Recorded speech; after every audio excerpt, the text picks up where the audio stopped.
Forget everything you think you know about this moment. You are not crossing a threshold of mere time. You are not stepping into another year. That is the illusion, the profound misperception that has kept you bound. Listen, and listen deeply. You are not starting a new year. You are starting a new timeline. This is not a metaphor. It is a spiritual fact of the highest order. The old calendar, the old cycles of hope and regret, are distractions from the immense power you hold at this very instant. Your consciousness in this holy now is the only point of creation. What you are aligning with within yourself, the fears of the past, or the infinite substance of the present. That is what solidifies into the experience you will call your future. Do you feel the weight of that responsibility? Do you feel the exhilarating freedom it demands? We are going to move beyond the wishing and into the conscious formation of reality itself. We will uncover how to relinquish the worn path and, through a radical inner shift, summon an entirely new sequence of life, a new timeline of harmony and fulfillment. If you are ready to take this sacred authority seriously, to move with the current of divine impulse, then join this communion of awakening. Consecrate this journey by subscribing to this channel, adding your light to this shared consciousness. And to signal your commitment to this new beginning, speak the number 111 into the comments below. Let it stand as your symbol of alignment, of conscious creation starting from the one and only point of power here, where you are. Let us go directly to the heart of the principle. Understand this: there is no power in a calendar, no magic in a date, no creative force in the turning of a page. All power, all force, all genuine creative substance resides in one place and one place alone, within the very fabric of your own conscious awareness in this instant. You are not a victim of time waiting for a new year to bless you. You are the very center from which all experience emanates. Your consciousness is the loom, and every thought, every deeply held belief, every habitual feeling is the thread from which your reality is woven. Think of it this way. You walk through your day and you encounter a situation, perhaps a conversation that feels tense, or a task that appears daunting. The old mechanical way of being immediately reaches into the bag of the past and pulls out a reaction. Defensiveness, anxiety, a sense of burden. That reaction is not fresh, it is a recording. And in that moment of playing the recording, you are not creating a new timeline. You are reinforcing the old one. You are sentencing yourself to another iteration of the same old story. The tension you feel solidifies. The task becomes a heavier weight. This is the unconscious creation we engage in most of our lives, blaming the outer world for circumstances that we ourselves are actively solidifying from within.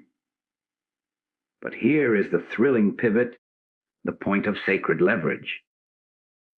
In that very same moment, you have the supreme authority to pause. Not to fight the feeling, not to affirm its opposite with desperate willpower, but to become still. In that stillness, you withdraw the thread of the old reaction. You refuse to feed it with your identification. You stand, instead, as the silent witness the aware presence behind the mechanism. And from that place of inner silence, something new can emerge. It might be a quiet word of understanding that dissolves the tension.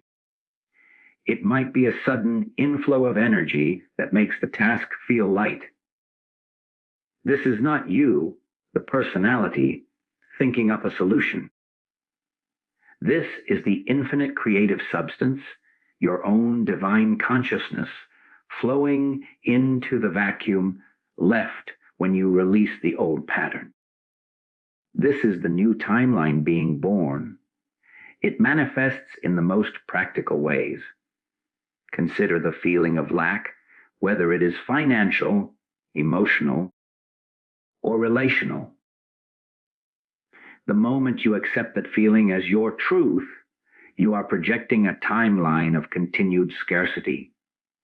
You are telling the universe, this is my reality, and it obediently conforms. But what if, when that sense of lack arises, you do not run from it or fight it? What if you turn within and realize, this is a feeling, but it is not who I am. My true identity is the very substance of all supply. You don't plead for money. You abide as the very consciousness that is the source of all form. You stop outlining how a relationship should be fixed and rest in the conscious knowing of the harmony that is your true nature. Then, from that aligned state, you are led to take an action you could not have previously conceived. A new opportunity appears, a conversation opens, an inner peace descends that transforms your interactions. That is the new timeline materializing, not because you manipulated the world, but because you first aligned your consciousness with the principle of abundance and harmony. This is the sacred responsibility and the glorious freedom.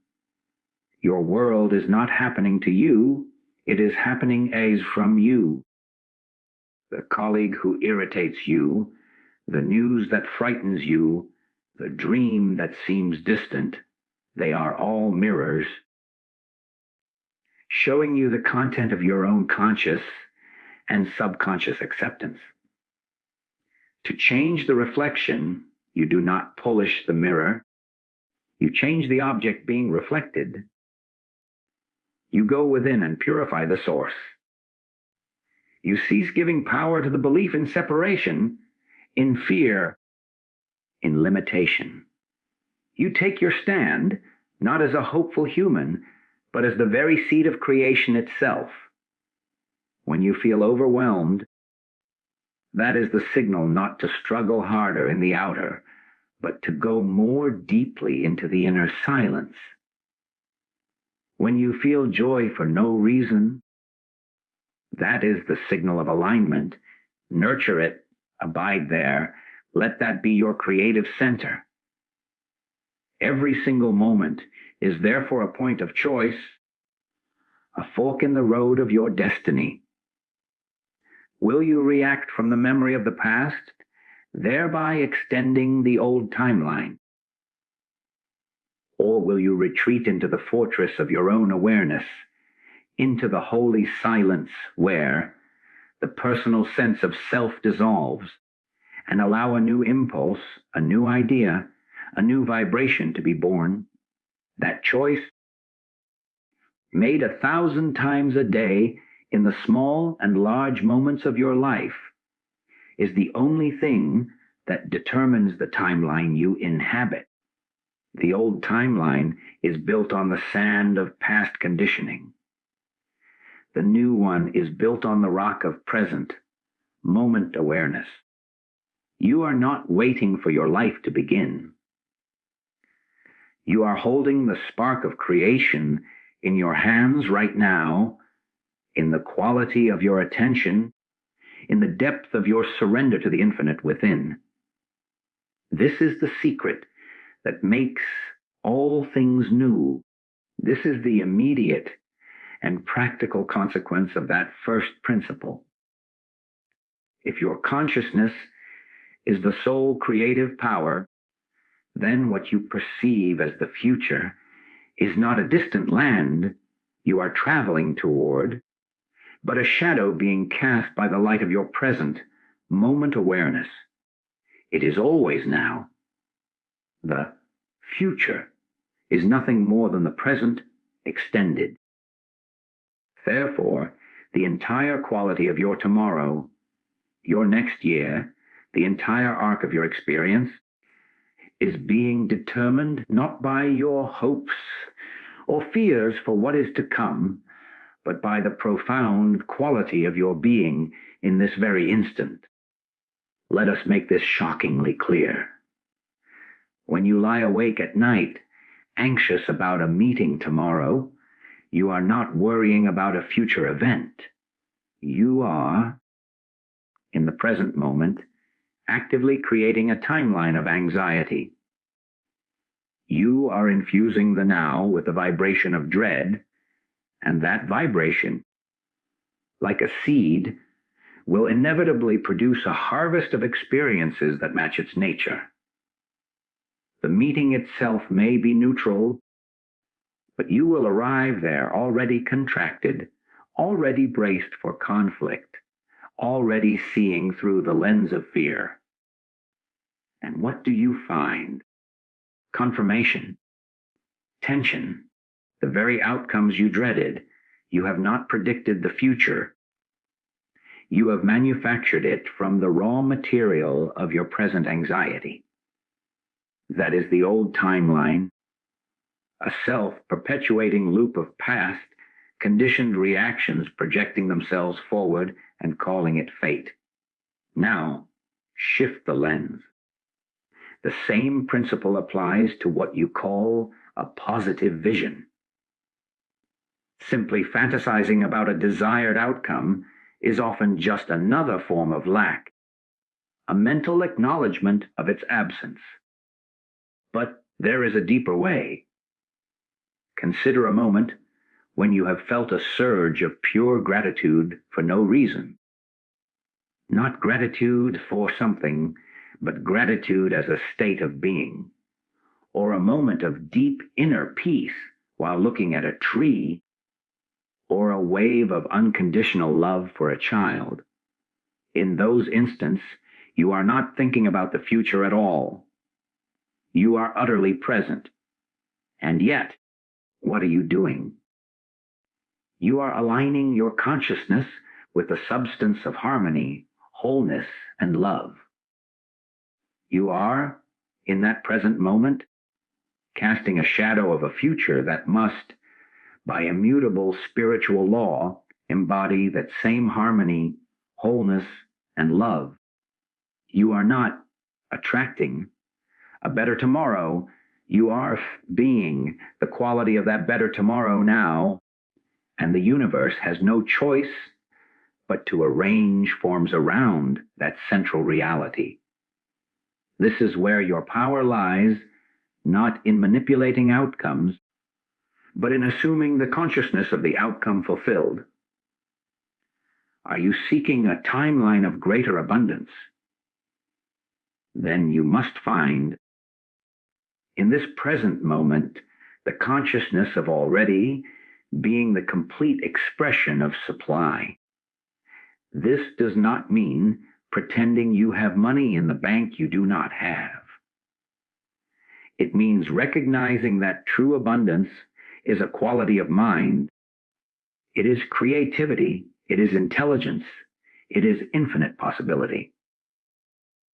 Abide in that feeling of infinite possibility now.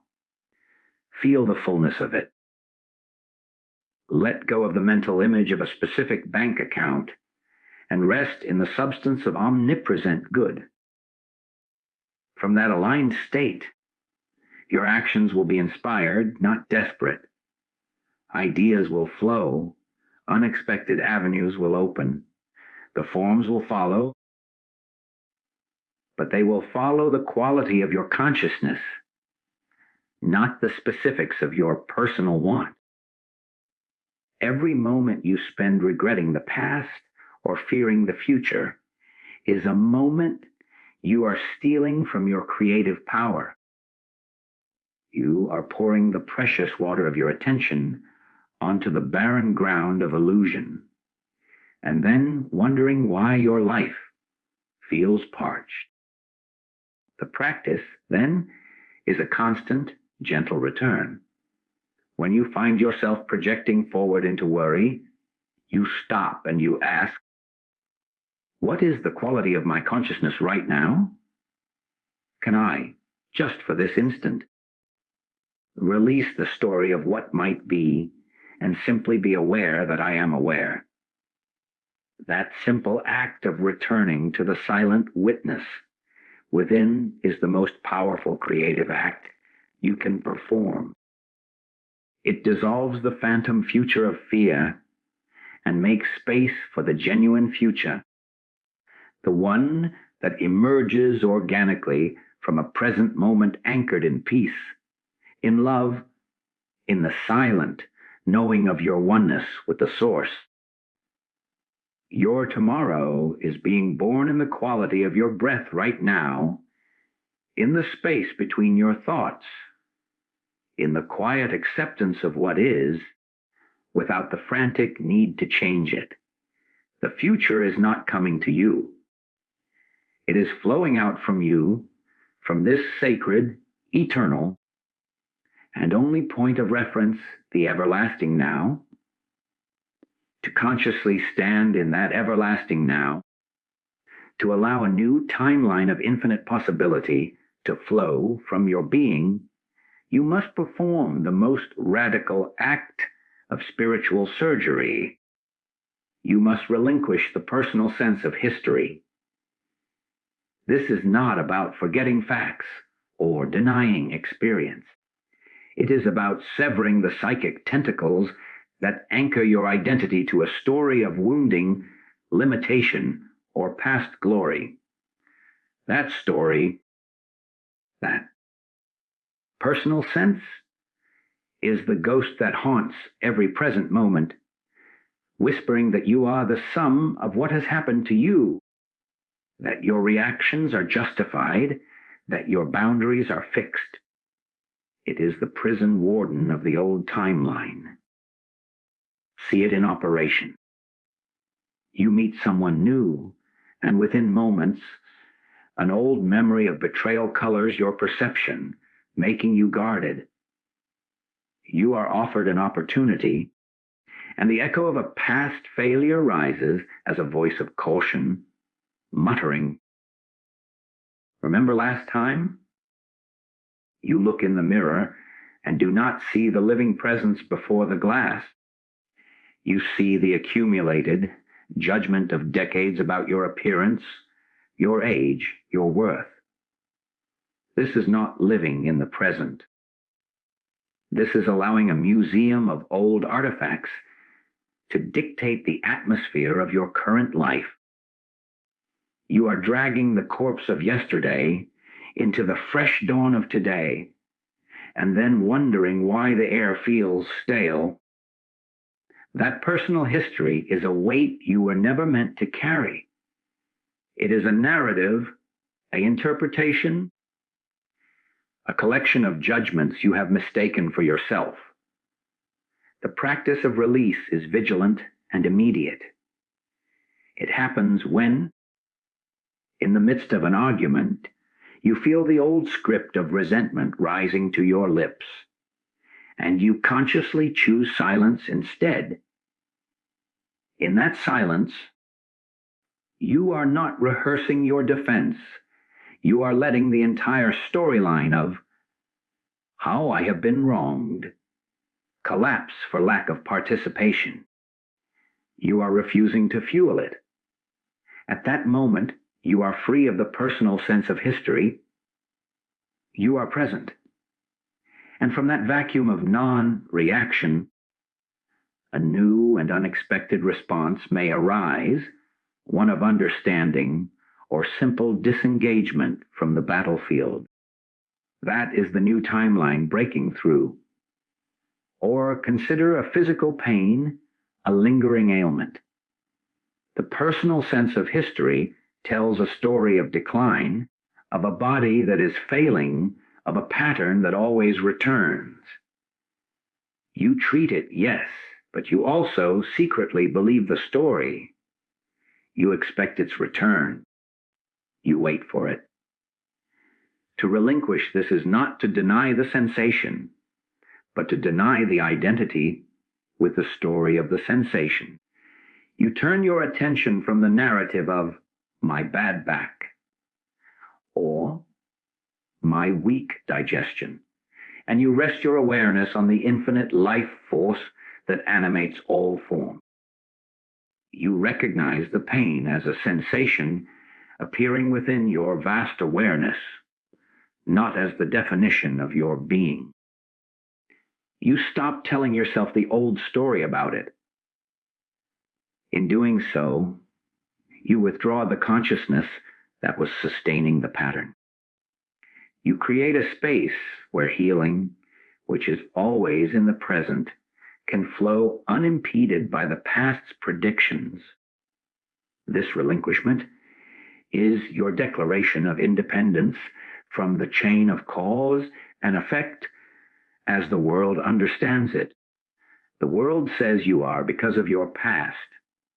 The truth reveals you are in spite of it. Your true identity has no biography. It was not born. It does not accumulate wounds, and it does not die. It is the pure I am before any story attaches itself. When you touch that I am, even for a second, the entire weight of personal history falls away. In that moment, you are a newborn being, unfettered, unlimited, with access to all wisdom and creativity, because you are no longer filtering the present through the dusty lens of the past. Your daily life is your training ground. Every time you resist the urge to say, I am this way because of my childhood, you are practicing. Every time you intercept the thought, this always happens to me, and replace it with the silent, powerful acknowledgement of, I am here now. You are wielding the axe that cuts the chains.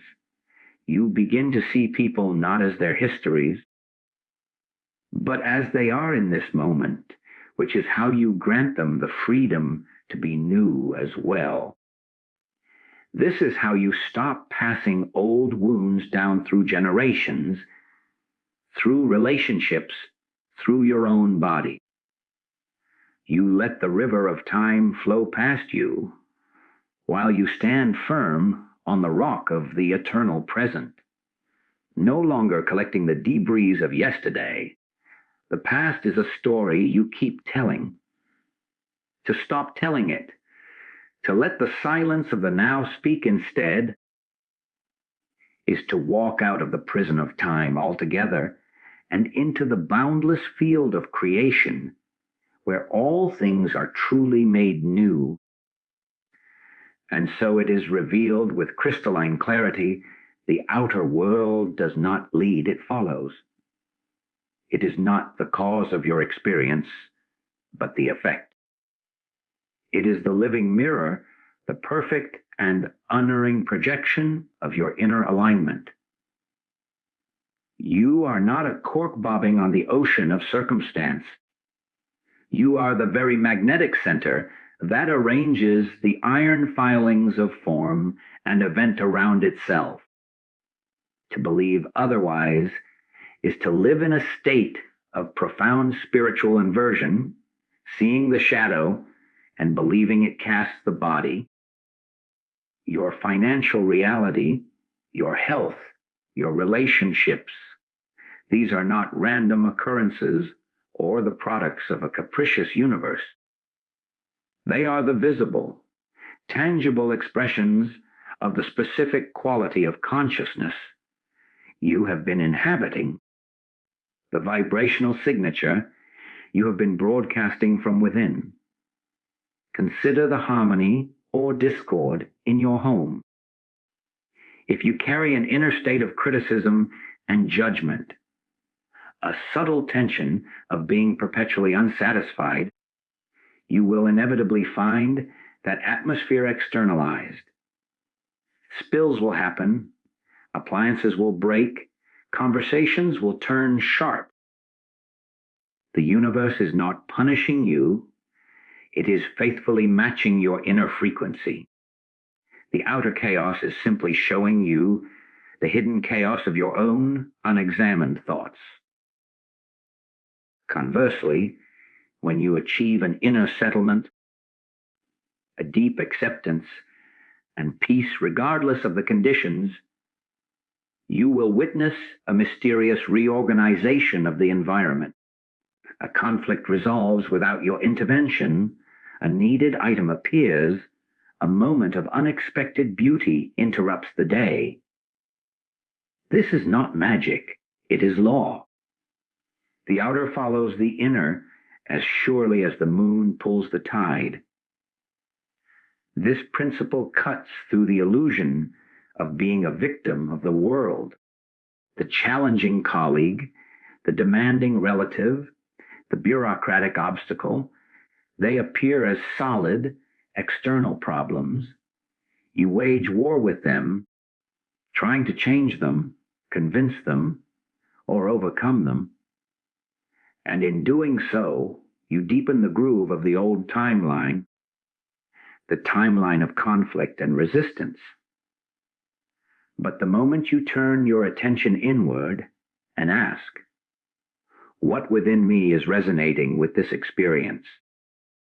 What unhealed belief in opposition or injustice is calling this forth to be seen? You shift the entire battlefield. You cease trying to rearrange the reflection and instead adjust the object being reflected. You work to find peace. Despite the colleague, to cultivate compassion in the presence of the relative, to embody patience within the obstacle. As you achieve that inner alignment, not as a strategy to change them, but as your sovereign state of being, the outer form must change. The colleague may be transferred, the relative may soften, the obstacle may dissolve, or, far more importantly, your experience of them will be utterly transformed. They will no longer have the power to disturb your kingdom, for your kingdom is established within on the rock of unshakable peace. Your body is perhaps the most immediate and personal example of this divine obedience. It is the most intimate part of your outer world. A sustained inner state of anxiety and fear will manifest as tension, as digestive unrest, as a weakened immune response. The body is faithfully following the orders of a mind at war. A prolonged inner state of gratitude and love, a deep feeling of safety in the universe, strengthens the heart, regulates the nervous system, and invites vitality. You do not heal the body by treating it as separate from you, as a broken machine. You heal it by coming back into alignment with the truth of wholeness, by flooding your consciousness with the knowing of perfect spiritual life, and allowing that consciousness to reorganize the form that follows it. The body listens to the mind with perfect fidelity. What are you broadcasting? Therefore, your primary work is never out there. It is always in here. The moment you feel disturbed by an external condition, recognize that as a signal, a loving alarm bell from the universe. It is saying, your inner alignment is off. Return. Remember, stop analyzing the problem and start reclaiming your peace. Go within to that silent place where no problem has ever existed. Abide there. Let that stillness become your reality. As you do, you will feel the shift. The external condition may remain for a time, but its power over you, its definition of your reality, will be broken. And then, in a timing and manner you cannot outline, the outer world will have no choice but to reconfigure itself to match the new, higher frequency you have established. You are not at the mercy of the world. The world, in its every detail, is waiting on you. It is waiting for you to assume the consciousness of the kingdom so it can faithfully show you its glories. Stop trying to build the kingdom with your hands and instead claim it with your consciousness. The bricks and mortar will appear. The outer always follows the inner. When you understand that the outer world is a perfect mirror, the natural and thrilling question becomes, how do I adjust the inner alignment? How do I shift from the frequency of the old story to the vibration of a new timeline? The answer is found not in doing, but in a sacred state of being inner stillness. It is in the profound, active silence of your own awareness that timelines dissolve and reform. This stillness is not emptiness or passivity. It is the most potent creative force in the universe. It is the womb of all form, the space from which the new impulse, untouched by the past, can be born. You cannot think your way into a new timeline. The thinking mind is the repository of the old one. It is the very instrument that replays memories, calculates risks based on past data, and projects fears forward. To engage with it in an attempt to solve your life is to ask the prison warden for the key. The breakthrough occurs when you consciously step back from the machinery of thought and enter the silent awareness that watches the machinery. This is the pivot point. In the midst of a chaotic day, when demands are flying and your mind is racing from problem to problem, you have the power to stop. Not to stop outwardly, necessarily, but to stop inwardly. You cease the mental commentary. For just 30 seconds, you let the thoughts be, but you do not follow them. You feel your breath. You become aware of awareness itself. In that pocket of stillness, you have just stepped out of the stream of the old timeline. You have created a vacuum. Nature abhors a vacuum, and spirit fills it. From that quiet center, a new thought may arise, a fresh perspective, a forgiving insight, being a simple knowing of the next step that feels calm and clear. That is the new timeline announcing itself. It did not come from your personal will. It emerged from the silence you provided. This is how inspired action is born. It feels light, certain, and without the frantic energy of personal effort. Perhaps you have been struggling with a difficult decision, weighing pros and cons until your mind is tangled. The answer will not come from more weighing. It comes when you release the struggle, take a walk, and become utterly present to the sky, to the trees, to the sensation of walking. In that stillness, the decision makes itself. You simply know. That is the intelligence of the new timeline operating through you. This practice dismantles the habitual reactions that solidify your reality. Someone speaks to you with sharpness. The old timeline reaction is immediate hurt, defense, a sharp retort. That reaction, fed by the personal sense of history, creates a timeline of conflict.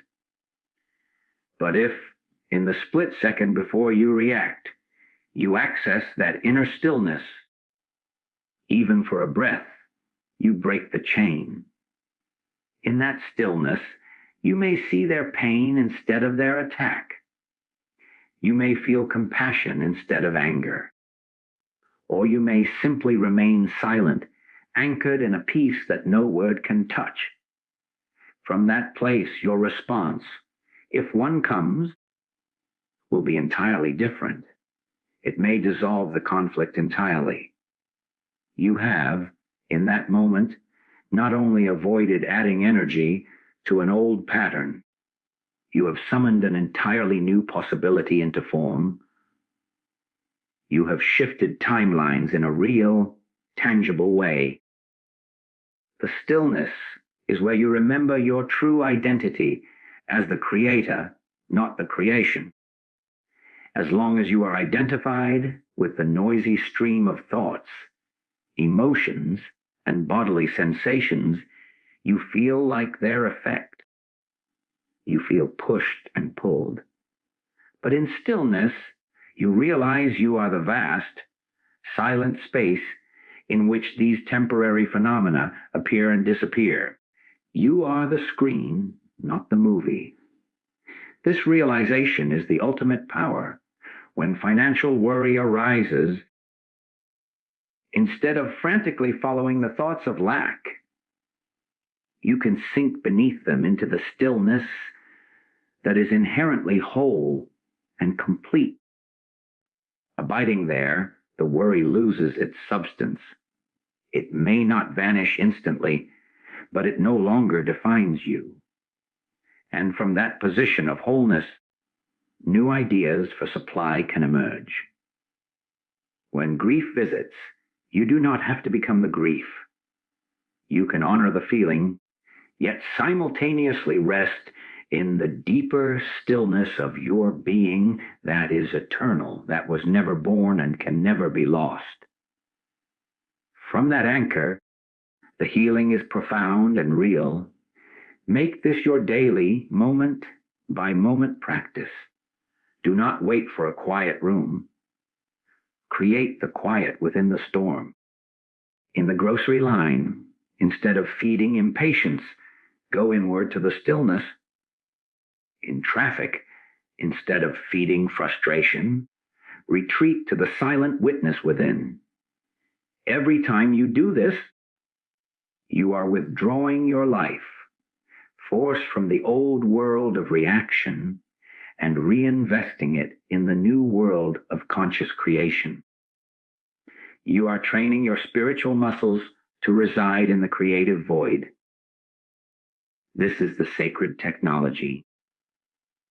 The old timeline is sustained by constant mental noise and emotional reactivity.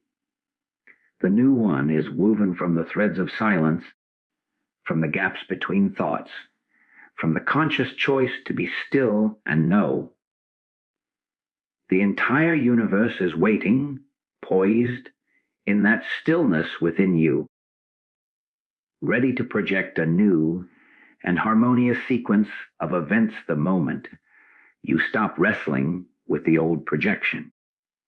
Your peace is not the result of a good life.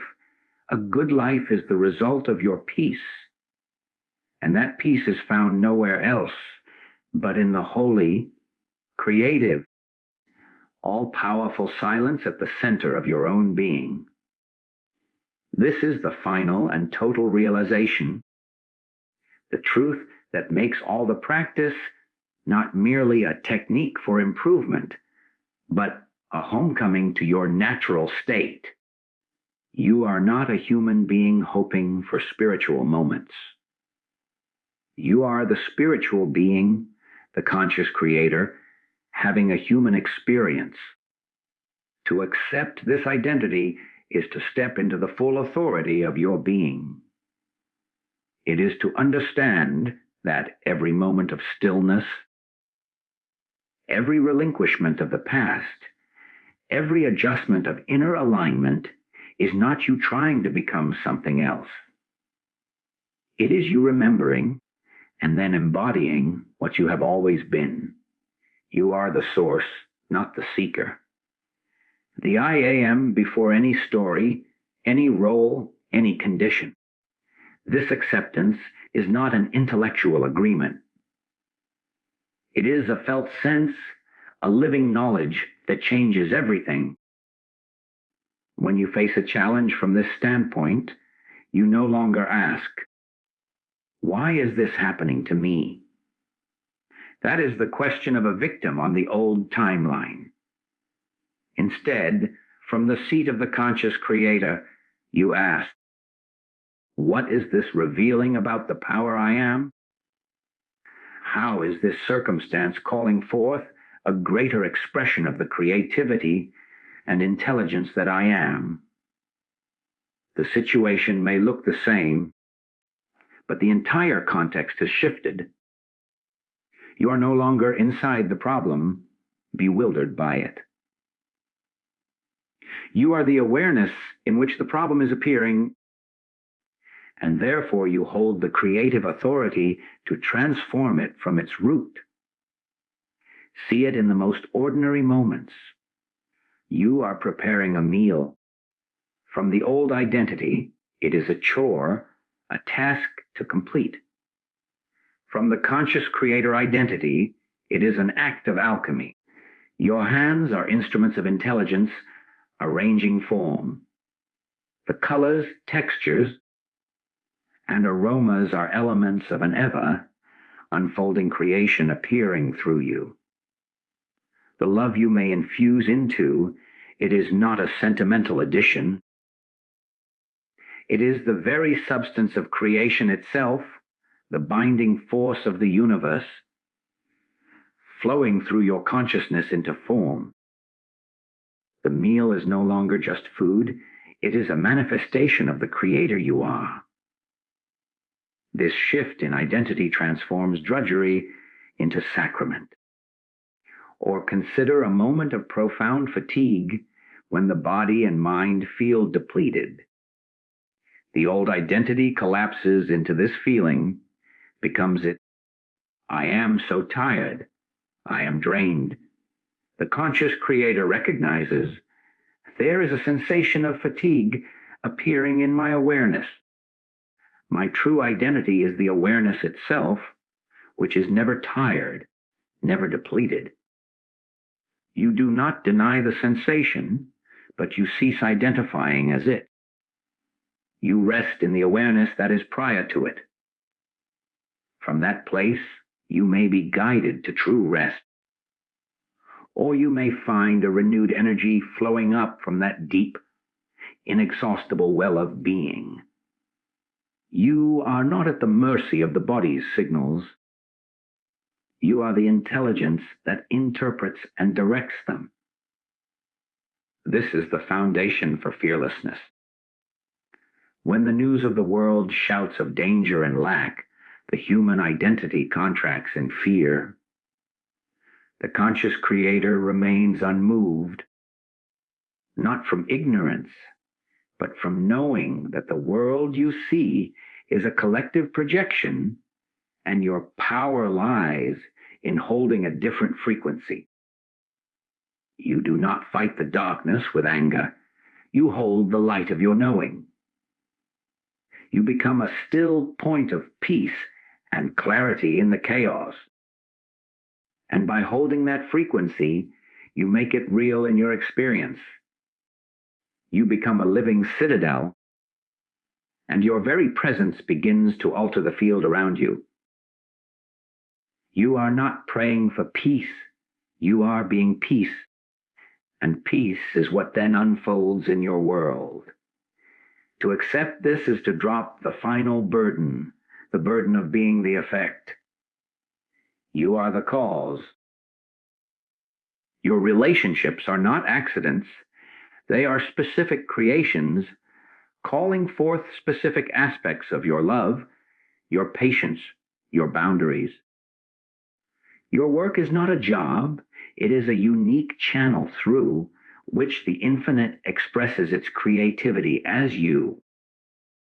Even your so-called failures are not mistakes of a bumbling human, but necessary adjustments in the creative process of the infinite, working through your particular form of consciousness. You can release all self-condemnation. The Creator does not condemn its own experimentation. It observes, learns, and creates anew. Now, live from this. Let it be the bedrock of your every decision. When confusion arises, go within and ask, what would the Creator in me know here? When joy arises, do not just enjoy it. Recognize it as the signature of your true nature flowing freely. You are not building this identity. You are uncovering it like the sun breaking through persistent clouds. It has always been there. Every act of stillness, every choice for peace, every moment of relinquishing the old story is a brushstroke clearing away the grime from the masterpiece that has always existed. You are the conscious creator. Accept this, breathe this, live this, and watch, not with surprise, but with quiet recognition, as the universe rearranges itself in perfect, obedient, and majestic harmony with this, the only truth of your being.